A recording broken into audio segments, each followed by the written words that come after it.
کارگەیەک لە جۆرێشکەوتیەک ئێستا شوێنێکی نوێ شەربەتفرۆشیە بۆ ئەهەمە شامل کە زۆرێک لە هاوڵاتیانی مووسڵ سەردانی دەکەن و جگە لە خواردنەوەی شەربەتێکی سارد باسی مێژووی شوێنەکەش دەکەن.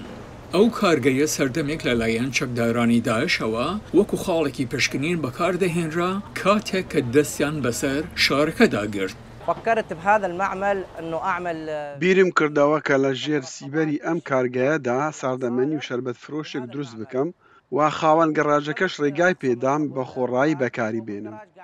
شامل سوور بوو لەسەر ئەوەی شوێنەواری موشک و پارچەی تەقەمەنی و وێرانکاریەکانی کە بەهۆی هێرشە ئاسمانیەکانەوە ڕۆیاندا بوو وەک خۆی بهێلێتەوە. تەنها سەقفەکەی ئەوەندە بەرز کردوتەوە کە شوێنی شەربەتفرۆشەکەی لە ژێری ببێتەوە. هو كان معمل مال رايمان پێشتر کارگەیەکی ناسراو بوو، ئێستاش خەڵک هەندێک جار دێتە ئێرە نەک تەنها بۆ خواردنەوەی ئاوی میوە بەڵکو دێن سەیری شوێنەکە بکەن کە شوێنەواری موشک و وێرانکاریەکانی پێوە دیارە.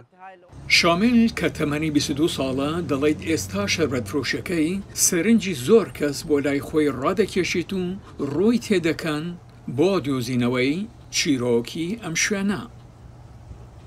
هذا المكان يعني احنا كأهل الموصل يعتبر يعني ئەم شوێنە تایبەتە بە ئێمەی خەڵکی مووسڵ.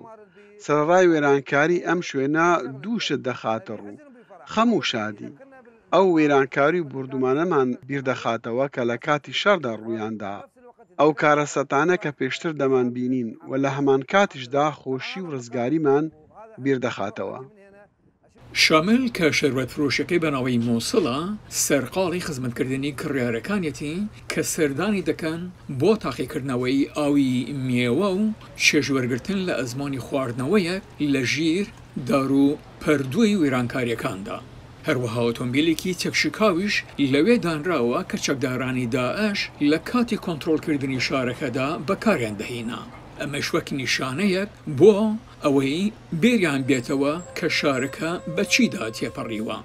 دەوڵەتی ئیسلامی کە سەردەمێک بەشێکی زۆری عێراق و سووریای دراوسێ کۆنتڕۆڵ کردبوو لەو کاتەوە بەنیهێنی لە ڕێگای شانە نووسوەکانەوە چالاکی دەکەن لەسەر زەمینیەکدا کە سەردەمانێک فەرمانڕەواییان دەکرد.